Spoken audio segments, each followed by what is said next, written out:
what would it be like as a leader, a founder of a company, if you led your team with heart and empathy? You connected to them at a heart level. You got to know them. What makes them tick? What are they capable of? What lights their fire? What's their purpose, their passion? And you unlocked that and you poured into people and you helped them become better. That's transferred out into the community and how they work with your customers and what they talk about and how they carry themselves.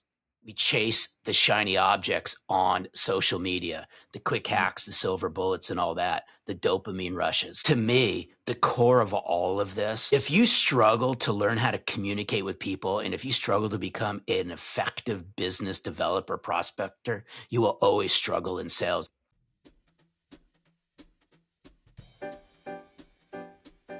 My guest today is Larry Levine. He's the author of Selling from the Heart, the book, the podcast, and the business, all the same name. Makes it really easy to wrap up, right, Larry? You can't forget it. You just can't forget the name. It's like the first part of selling. I just get all of it nicely wrapped up and packaged. You know, it's interesting. I don't have to tell anybody what it is. It's selling from the heart. Yeah. And it cuts across everything. So I'm really excited for today's conversation. Like, you know, we started talking a little bit before the Small Giants Summit that was earlier this year. And this is a question I think a lot of the founders and CEOs are struggling with inside this community, and I think entrepreneurs beyond, is what's happening in the sales world today? How are things evolving, and how do I modernize or sales or future-proof the sales team? And that's just setting the tone for the conversation today. I'm really excited to get into that. But I thought before we do that, like, let's hear a little bit about you, your background, where you came from, and how Selling from the Heart came about, if you're up for it. Yeah, no, you know, absolutely. And I'll kind of start. It's just an honor to hang out with you for a little bit. And when this conversation is going to go where the conversation goes, I promise y'all we're going to have a great time here today. But, you know, one of my early mentors always taught me, you never know somebody until you know their backstory. You never know someone until you know their backstory. So I'll give you just the Reader's Digest version flyover of what got me to where I'm at today. I spent over 3 decades in probably one of the most chaotic sales industries out there. I sold copiers in Los Angeles and the surrounding areas for over 30 years. I was business partners in 3 copier dealerships. And one of the things that I learned early on is if you struggle, and if you struggle to build trust, you're not going to keep coming back to you at the rate you would like them to come back to you. See, now when I started my sales careers in 1987, vastly different than it is today, very low tech. There was like zero technology back then, not anywhere where it is today. So the way we built relationships and the way we built trust was face to face. Yeah. It was face to face, belly to belly. Now today, obviously that's all changed. But I bring this up because I believe we're products of how we were raised. So to share with you what I brought to the copier industry, which has helped me in how we're building Selling from the Heart today, is I grew up in a household with a highly relational mother and a rocket scientist for a father. Literally a rocket scientist for a father. Aeronautical engineer, 2 massive extremes. So what I did is when I went to market, I just went back to how I was raised. I go, if I can take the power of building genuine, authentic relationships, and I can smash that with what I learned from my father, which is planning, practice, preparation for how I went to school, how I did my homework and all of that. I think I told myself early on, I go, I might be onto something. And I never overcomplicated anything. I kept things really simple because I believe simple wins. If we can't do the simple things correctly, we'll never be able to do the big things correctly. So I just doubled down on how to build a genuine relationship with somebody by shining the light on them, making it about them. Yeah. And then I got very strategic about what I did inside that relationship by get to know them, looking for ways to serve, looking for ways to help solve problems if they existed. And I just kept doing it day in and day out. And I always told people, and then we'll pause and I'd be curious to get your thoughts on this, is I always shared with people I was not the most strategic, smart person out there. There was people way smarter than me that would outsmart me and sometimes even outsell me when it came to copiers. But I always told people nobody was going to outcare me. Mm-hmm. And that's why, the subtitle of my second book, Selling in a Post-Trust World, was Discover the Soft Skills That Yield Hard Dollars. And for founders and presidents of companies, small business owners that might be watching this, the soft skills, the people skills, the relationship building skills are the ones that will drive you hard dollars. Those hard dollars are increases in revenue and profit. I learned that early on in my sales career selling copiers, and I just held myself accountable to it. That's kind of the backstory of what brings me to where we're here today. Yeah, I think when you're talking about holding yourself accountable, I think that's one of the things that people find very difficult in a very noisy world at the moment. Things were kind of a little bit simpler back then, right? You had a phone and you picked up the phone and you got on the phone and you did the calling and you did the cold calls, and there was no LinkedIn, and I mean, even email back when it was 87, there was no email. Maybe I kind of pictured you the car phone perhaps back in those days, but that was probably about as good as it got, right? And for me as well, early 90s, I was probably a little bit older, a little bit younger than you. Early 90s, it was about being inside the business. I remember my mentor saying to me, get inside there, go and make friends with the people who pay the bills, go and make friends with the people who make the decisions, go and make friends with the senior folks. Just make sure that you're visiting that customer every day almost if you can. Be in there, be helpful, and the orders will start flowing. And I think that's one thing. You're looking after the existing customer, but then it's how do you make sure you keep prospecting for new customers. And back then I was looking after those folks that I was seeing every day, but I think it was typically asking, who else do you know in the industry who'd be interested and could help you, and kind of making the connections. But it was very much belly to belly on the phone. That was it. Yeah. And that was as a business owner, you had to put the time in. 100%. And here's what's interesting. Today, there are so many distractions. There's so much vying for our attention, whether you're a small business owner, medium-sized business owner. We can insert titles that are applicable, but there's so much vying for our attention. Here's what I want us to really just hone in on. I learned this early on in my career. Control what you can control. You can't control what you can't control.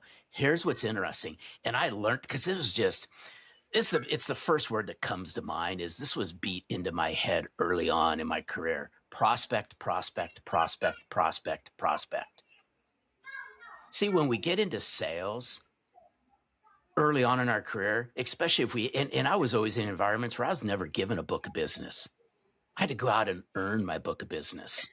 There's almost an expectation there these days for. Oh my gosh. It's like, it's to me, when you decide to get into sales or when you decide to open up a business, you can't say, I'm going to get into sales and I'm going to do everything but prospect. Yeah. I'm going to become a small business owner, medium-sized business owner. I'm going to do everything except learn how to develop business. But it was ingrained in me early on. I had to do this on a very consistent, disciplined, accountable basis. And it just stuck in my head. And over time, I learned how to hold myself accountable to business development and doing the small things really, really well. I practiced it every day. I was held accountable to it.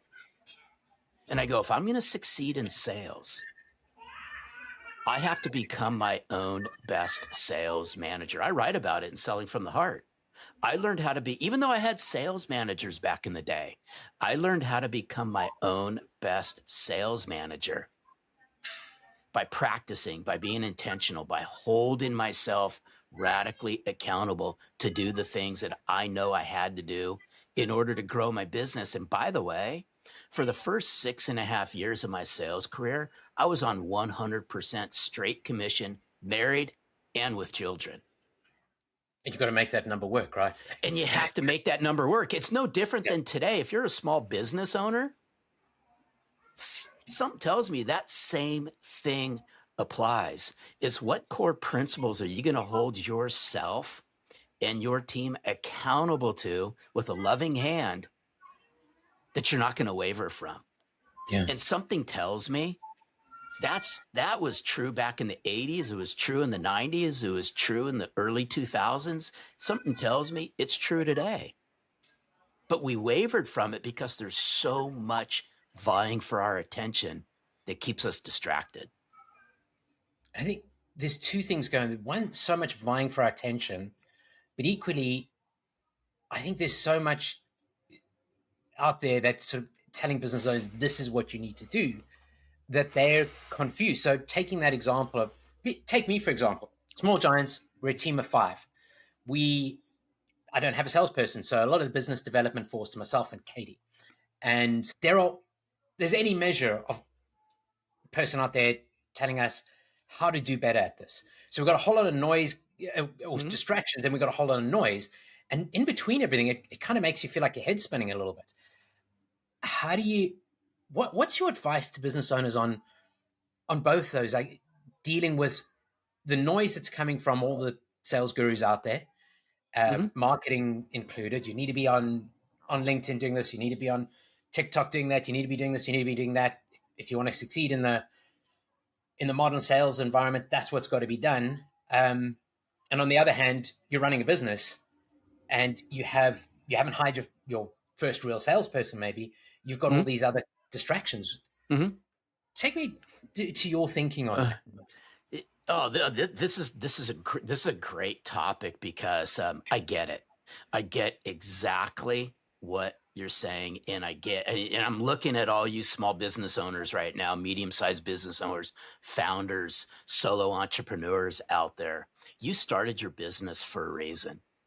There was some reason, some spark, some vision, some passion you all had to start your businesses. Let me just give you why I'm so deeply committed to some of the things that I do on a daily basis that I coach to now. Is every opportunity in the Copier channel that was bestowed upon me came with a price tag. And that price tag was this: here's the opportunity. By the way, you got to go out and earn it. Yeah. No, we're not giving you anything. I literally remember. Now, sorry, I'm taking people on a journey, but it'd help you all understand the context of where I'm going with this. When I started in 1987, I had 0 accounts, none. I was just given the opportunity to say, hey, can I make this work?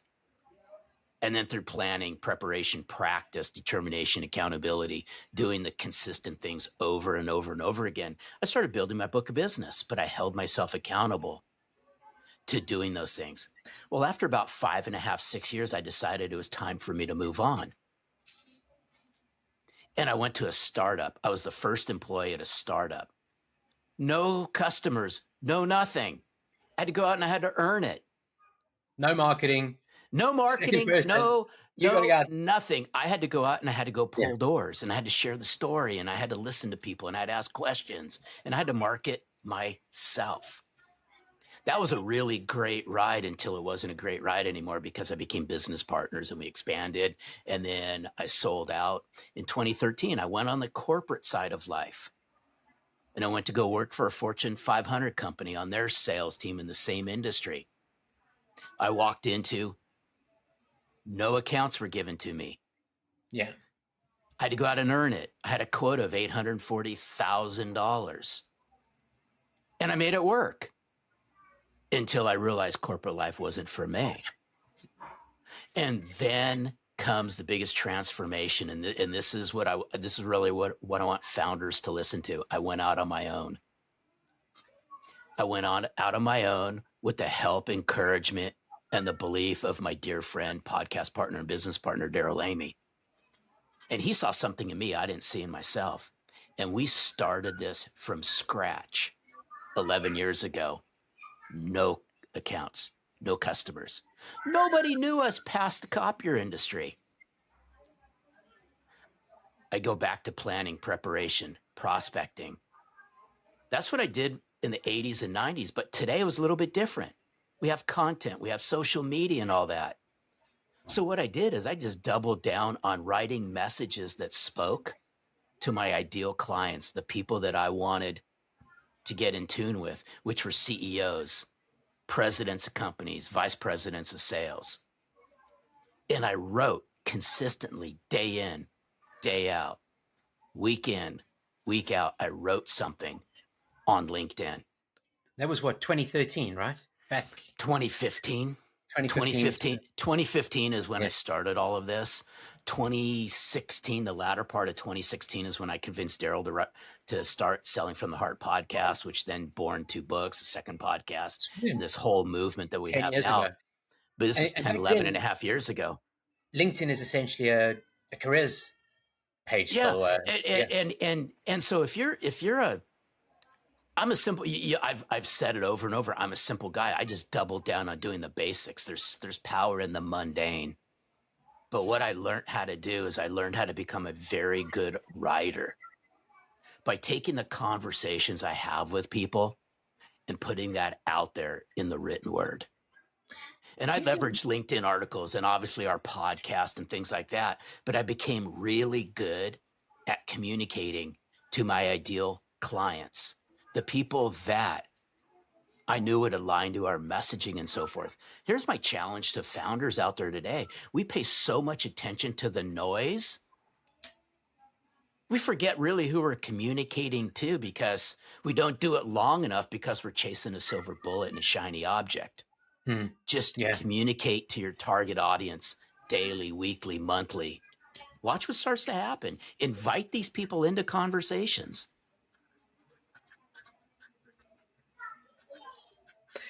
Yeah, I think that's something that many founders and CEOs find difficult to do, to get out there and put themselves out on channels like LinkedIn and creating video and getting on podcasts and getting their ideas across. And I think that they're probably missing a beat there, that there is, at least I suppose in the B2B space, a huge opportunity to get out there and to get known because your competitors probably aren't either.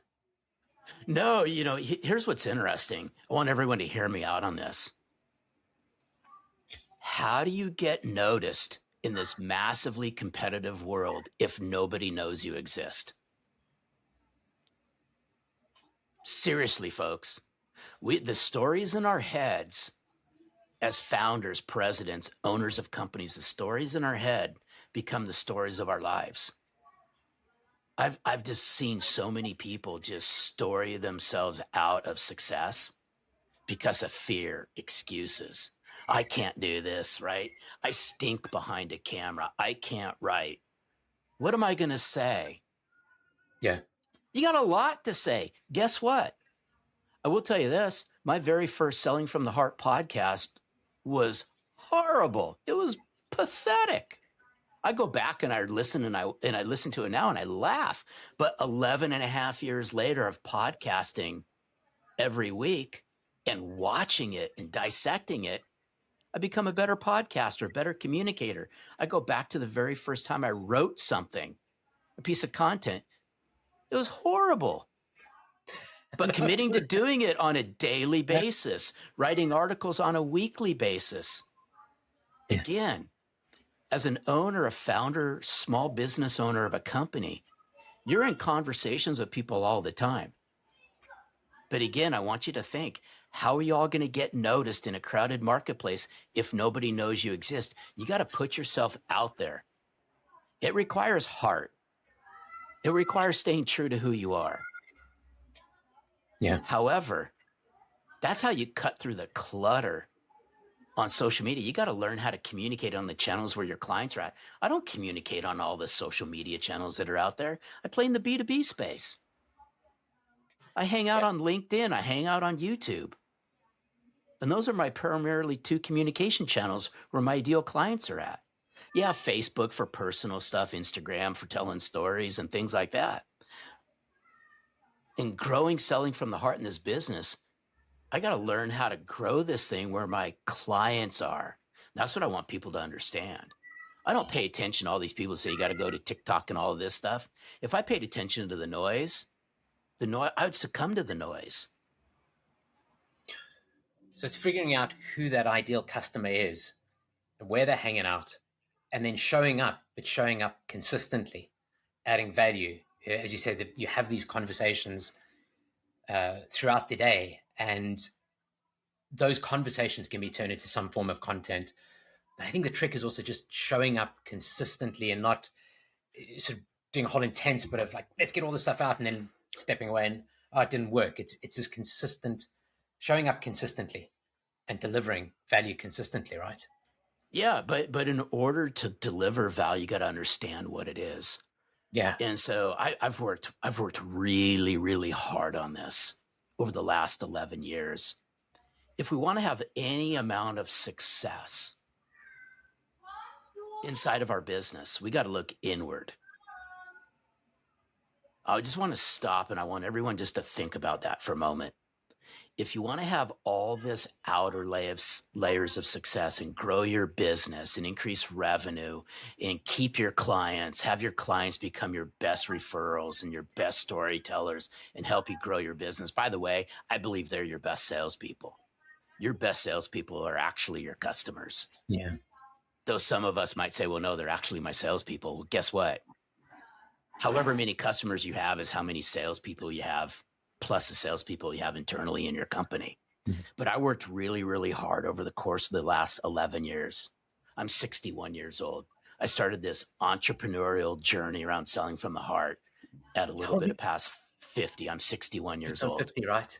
It shows that you're never too late to get this right as well, right? I will tell you this. I didn't grow up with technology at all. Yeah. I grew up pre-internet. And I learned the art of the people skills and relationship building skills because you had to become really, really good at it if you wanted to expand your message. Yes. I think we've lost a lot of this because there's so many people hiding behind a screen and hiding behind keyboards that they've lost the ability to truly connect with somebody. Yeah. I always say, we always have, I believe, this is just my beliefs ingrained in us, in each one of us. We have a secret sauce. Each one of us has a secret sauce. It's deep down inside of us.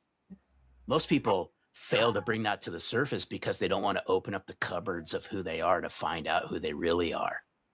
There's two things that are near and dear to me that come really easy to me that are my secret sauce. It's my ability to connect and relate to people really, really well. Maybe I was gifted that at birth. Who knows? But I can connect and relate to people really, really well. I pour into people so much because I pour into myself. Mm. I've learned what makes myself tick. I understand what my core values are. I understand what's my purpose and what drives me. Something tells me this is woven inside the Small Giants community. And when you can understand that and stay true to yourself around that, it kind of oozes out of your pores. Yeah. And it's kind of like the law of attraction. And a lot of people aren't going to get this because a lot of people haven't done the work around this. Yeah. I think that's, I think the business owner, very often, you were talking a little bit earlier about the reason you start this business. You've got an idea, you're thinking about doing something, there's some kind of purpose there, you've got your values, but that gets lost along the way. And equally, I think there's a lot of sales folks who kind of landing up in roles and just taking roles, and there's no sense of purpose for those salespeople as well. They haven't done the inner work either. I think on both sides, but the salespeople, the CEOs, the founders, we all need to do some of that inner work to figure out what we really want out of life. And I love the way you talked about like being able to open up. And I suppose when you're doing that, that's where the trust starts getting built, and you really start listening and intuiting and understanding people. Yeah, you know what's interesting. If there's one thing I do know, there's a lack of trust, not only inside the business world, there's just a lack of trust in humanity. And so if we hone in on and make this just business centric for a second, there's rampant skepticism. Yeah. People's BS meters are at an all-time high. I mean, they're just pointing north like crazy, right? And there's low trust. So how do you overcome all of that? And this just didn't happen overnight, folks. This has been brewing for years and for decades and for decades and for decades. And here's what's interesting. All the trust, research that's done around trust, who are the most trusted professionals out there and the least trusted professionals. Year over year, doesn't matter, insert name of any market research company. Year over year, in all the research they do, salespeople and politicians rank amongst the worst when it comes to someone trusting them. Yeah. And, sales is a noble profession, because if salespeople don't sell things, money doesn't move through the economy at the rate money needs to move through the economy. It's just decades ago somewhere. We just got lost. It just got lost somewhere as we just became transactional sellers as opposed to transforming the lives of businesses and the people that we work with. But what's interesting, year over year, nurses rank as the number one trusted profession out there because they lead with heart and they lead with empathy. So now here's my challenge to everyone who's watching this or listening to this. What would it be like as a leader, a founder of a company, if you led your team with heart and empathy? You connected to them at a heart level. You got to know them. What makes them tick? What are they capable of? What lights their fire? What's their purpose, their passion? And you unlocked that and you poured into people and you help them become better. Something tells me, and I'm seeing it in the teams that we work with, something tells me that's transferred out into the community and how they work with your customers and what they talk about and how they carry themselves. I've always said that, and I've talked to leaders on our podcasts. I've talked to high performance coaches. I've talked to doctors on our podcasts, and it's really interesting. We always want to hone in on the skill set. We always want to work on the skill set with our people. How can they become better prospectors? How can they ask better questions? How can they do discovery better? How can they close more business? How can they be more consultative with our sales approach and all that? And we double down on that. We double down on that. We double down. And we just keep doing that. But we go, excuse me, what makes these people tick? What's driving all of these behaviors? And I'm here to tell you this. If we can unlock heart set and mindset with our people, that has a direct correlation to skill set. If I can understand as a founder my people's will to sell, and I can understand their sales DNA, all their self-limiting beliefs that's hampering all of this, if I can unlock all of this, this has a direct correlation to unlocking the growth of my company and how I start increasing skill set. However, we pay attention to what all the gurus in sales say. Well, if your business is not performing to its capability, well, let's diagnose all that. It's probably, and again, I'm keeping this silly, stupid, but it just shines a light on this. Hey, we'll bring somebody in and help us prospect better, or help us understand how to develop business better, or help us understand how to market better. All important stuff. But as a founder, president of a company, if you want to grow your business, understand what makes your people tick and what are they capable of. And when you get an understanding of that, come alongside them and coach them and watch what starts happening. I love that idea of coming alongside and coaching them. There's some work though as a founder you got to do, and it goes back to what we were talking about, what you were talking about a little bit earlier, was that as the founder, as a CEO, you have to be a salesperson. You have to build that muscle. What if you look back to when you and Daryl started? What did your day look like? Because the excuse is always time. I don't have enough time. Going back to those distractions and all the noise. What's your advice? I'm curious what your advice is. Take me as an example. Looking after small giants, there's a million things going on. Always never got enough time. Not quite ready to bring on a salesperson full time. How am I structuring this better to make sure I'm doing some of the work you're talking about? This is good stuff. I will tell you this. We have 5 people at Selling from the Heart, exactly the same number you have. Same type. Same exact number. But 11 years ago, it was just Daryl and I. Yeah. That was it. No I want everyone to hear this. No customers. Nothing. Nobody knew us outside the copier channel. I'll repeat that. Nobody knew us outside the copier channel. I had to prospect. I had to business develop. I had to write. I had to network. I had to start getting involved in associations where my customers that I wanted to become customers would hang out at. This, keep in mind, this was solely focused in the copier channel because that's the only thing I knew. So that's where I went right back into. But I prospected. Business owners, solo entrepreneurs, founders, you're your best salesperson. You're your best person to grow this business. When we say we have no time, it's an excuse. It's a 100% excuse. Sorry for those people out there that may disagree with me.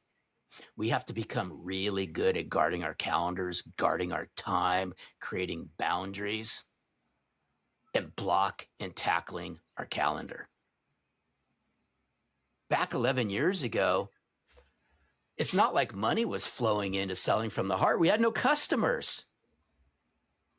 So then as I started writing and as we started talking and as, somebody took a chance on me, I doubled down on my very first customer, and that customer became somebody that helped me grow my business, became an evangelist.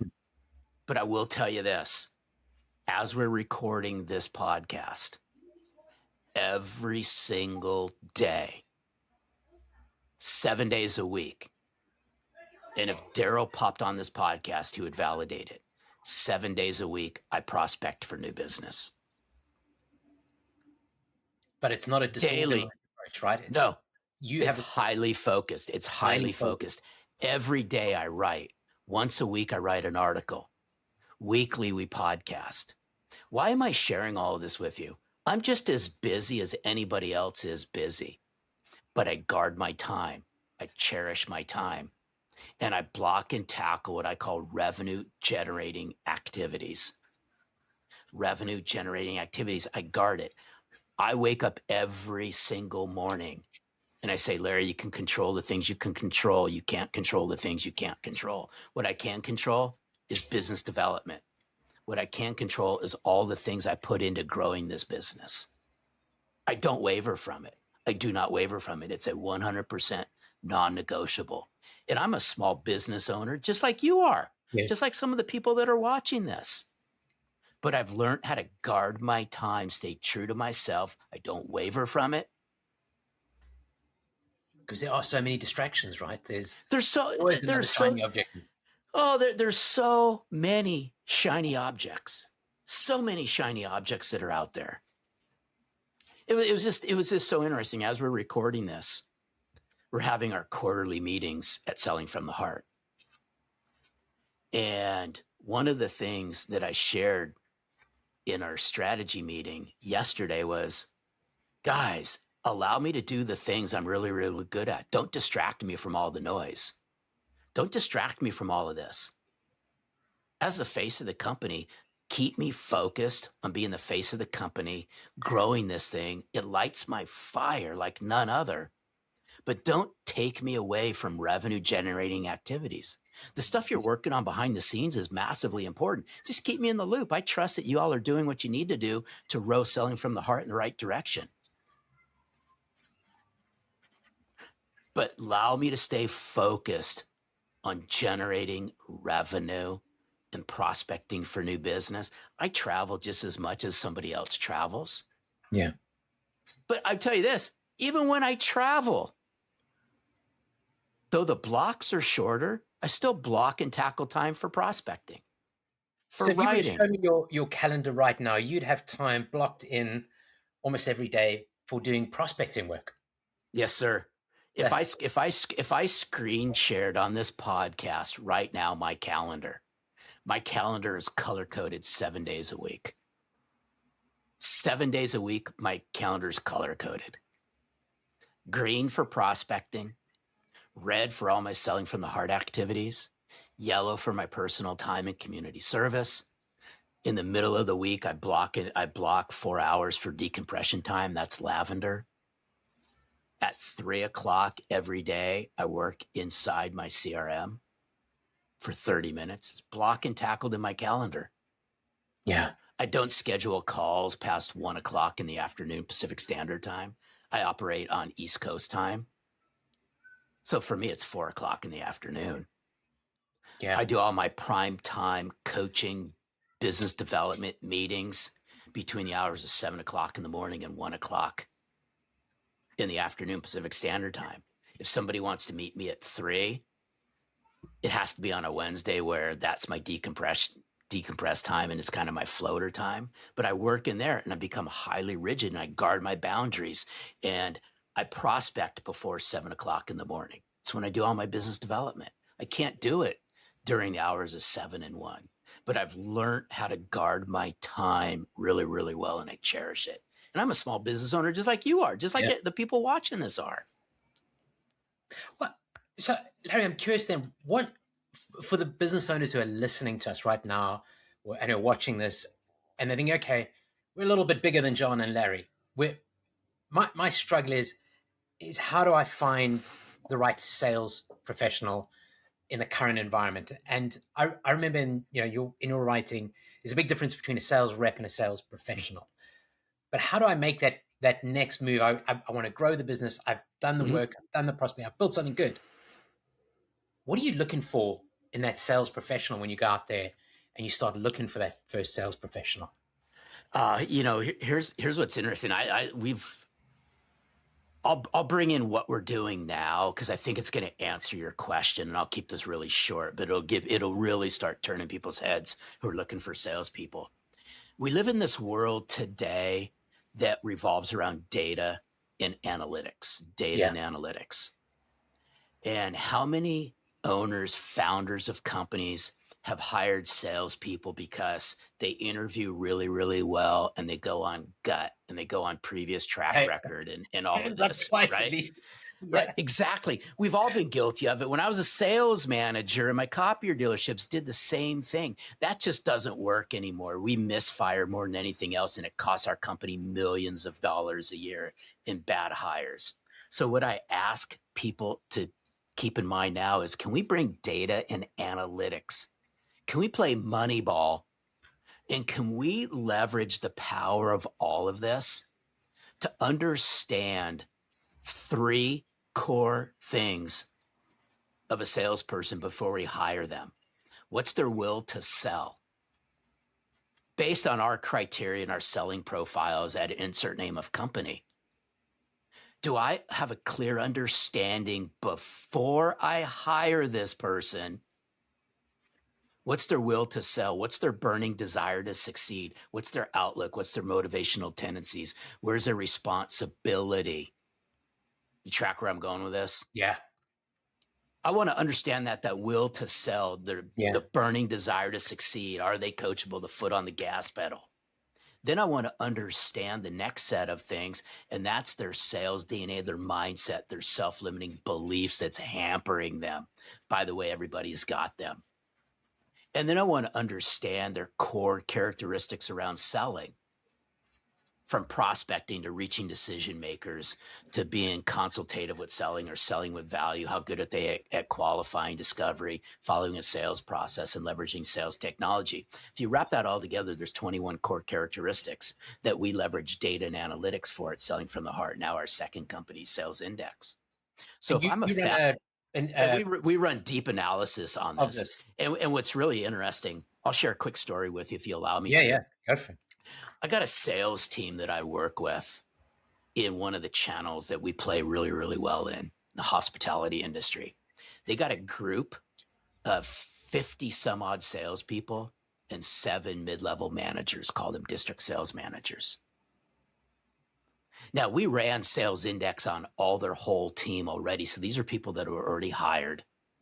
And we have a good core foundation of where they're at with their will to sell, their sales DNA, and their core competencies around the sales skills. And now we coach them to that and all that. Well, now they're leveraging this in the hiring process. How do I avoid mishires? And now we're leveraging all of this on the front end of their business. Well, just last week, they ran 10 salespeople through the Sales Index. and only one came back worthy of consideration. All 9 came back not recommended. Upon which their VP of sales said, Larry, I looked at their reports, and most of these reports look better than my current salespeople. Upon which I said, well, if you would have had your salespeople take this prior to you hiring them, you may not have hired a vast majority of your salespeople. Point is this: lift up the hood of that person before you decide to bring them into your family. I'd want to know all of this up front. I want to know this up front because we all know this. They'll put lipstick, for lack of a better word, they'll put lipstick and good makeup on to present themselves really well. Yeah. And it's going to be months down the road, and all of a sudden, all the red flags and all the little dashboard lights are going to start hitting you going, I maybe shouldn't have hired that person. I'm so guilty of that myself. I don't know how, I mean, every time nearly I hire a salesperson and get down the line and think, I've made a mistake here.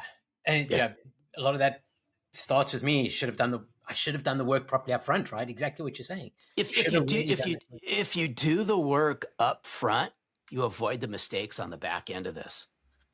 And we know right now how costly a hiring mistake is. It's past 6 figures with a salesperson. Yeah, it's massive. I'll leave everyone to stew on that one for a moment. Because we think about the sort of base salary or whatever, and the commission, and that's the calculation, and it's way past 6 figures, right? Yeah, just think about all the lost business and the headache it is to the customers who you give these salespeople to take care of. Just saying, the damage to the business. Just saying.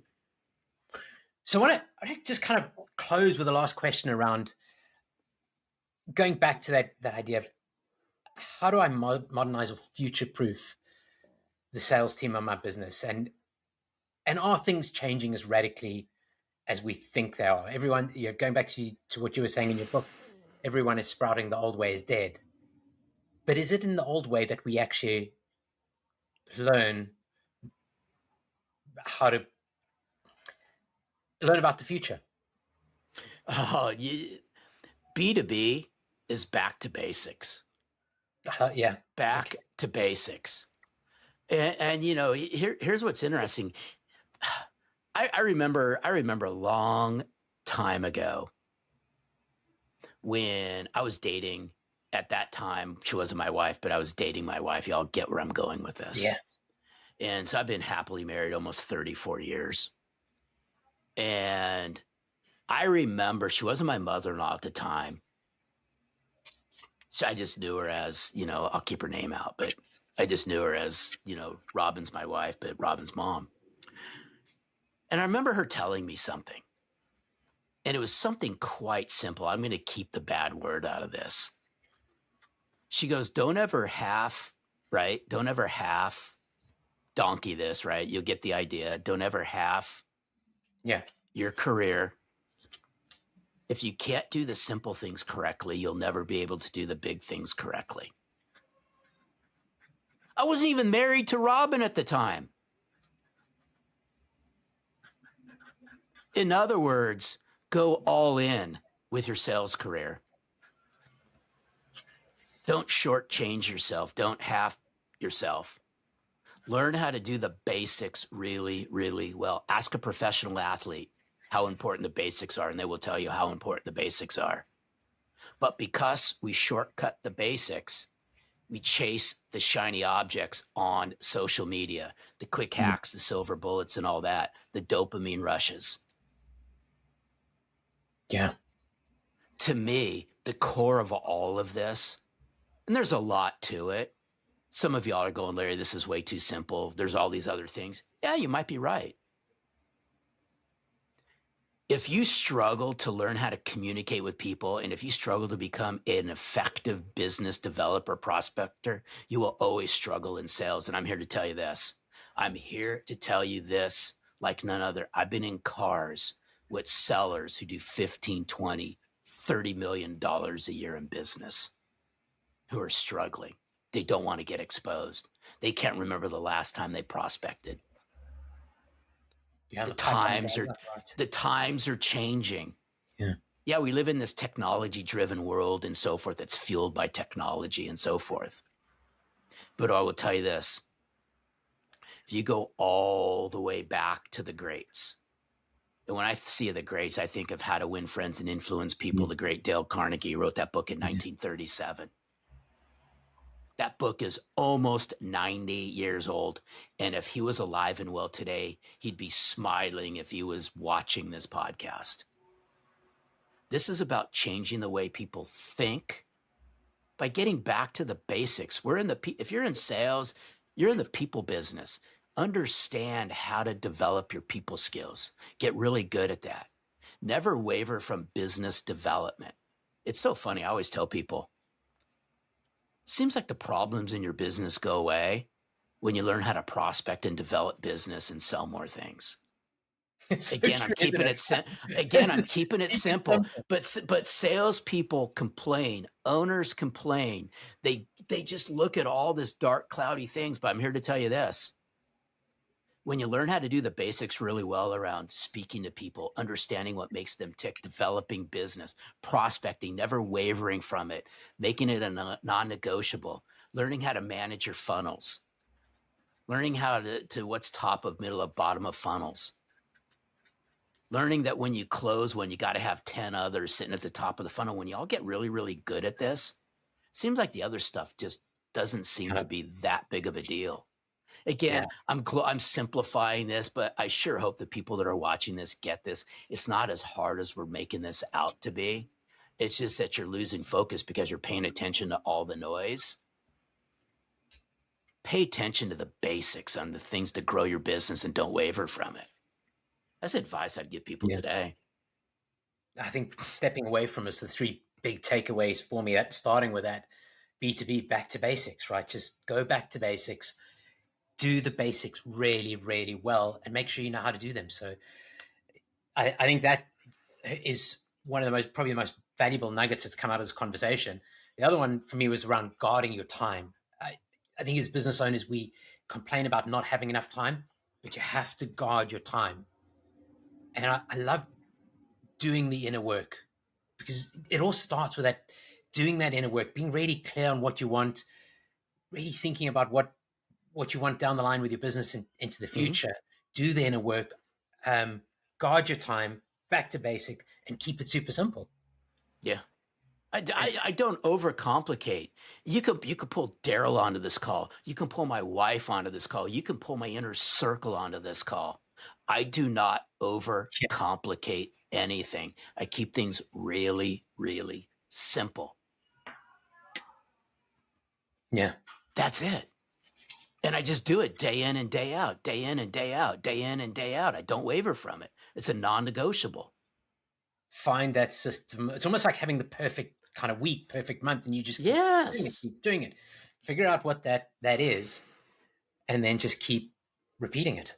Yep. I was listening to Paul Epstein on your show not long ago. I think Daryl was talking about Sunday evening preparing, and I was at an event with Paul, and he talked about he does everything on the Friday night. But it doesn't matter which one you're doing. No, just do it. Just get that system in place and just focus and do. 100%. Yeah. So I am so grateful for your time. I honestly could have gone on for hours with you. I mean, you talked about community and getting involved in community. We just kind of skimmed over that. We talked about building trust and really didn't. I mean, we peeled some of the layers away, but there's just so much we could cover, and I'd love to down the road do another episode. Anytime. I love this. Thank you for having me on. I really appreciate it. Thank you, Larry. I really appreciate it too.